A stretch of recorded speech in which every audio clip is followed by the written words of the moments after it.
want people running on the roofs. It was just part of the military building, and those were made more sturdy to prevent people from falling into them on accident. Luch jumped and slid on the metal roof, getting low enough to run his hand across its slope as he slid down. Jumping before getting too close to the edge, even a military building could have weak edges, and he didn't want to risk jumping off an edge that would give out, sending him tumbling to the boardwalk below. It was a good 15 feet down. He could survive that fall. He had plenty of times before. Only broken a few bones, and the healers help reset or split whichever bone was broken. He had broken a few fingers from falls and dislocated his right shoulder. All in all, not bad for what he's seen some people suffer from bad falls. The healers thankfully worked for free. With everything that's been going on, the city supplies them with food, housing, and a wage as long as they can keep helping the townsfolk. If Locke could remember his birthday, then he'd know when he officially turned 15.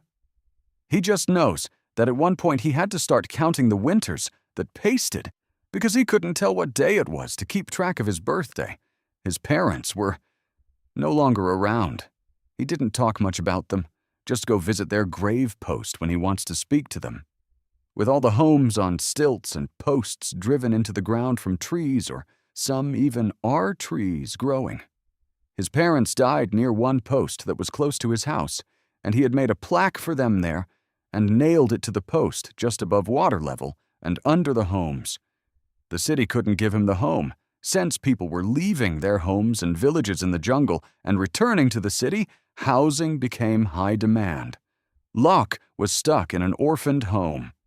But those were so packed these days, he learned to fend for himself on his own. Though he was not alone, he had Tite with him, the dark green parrot that was his father's and now is his. His dad told him that the bird called itself Tite, and it wasn't a name that was given to him. Tite followed him around and wouldn't run off often unless it went hunting. Birds gotta eat. Good bird. Difficult conversationalist. Though the bird could say words, it couldn't have a conversation, but Locke knew the bird was smart.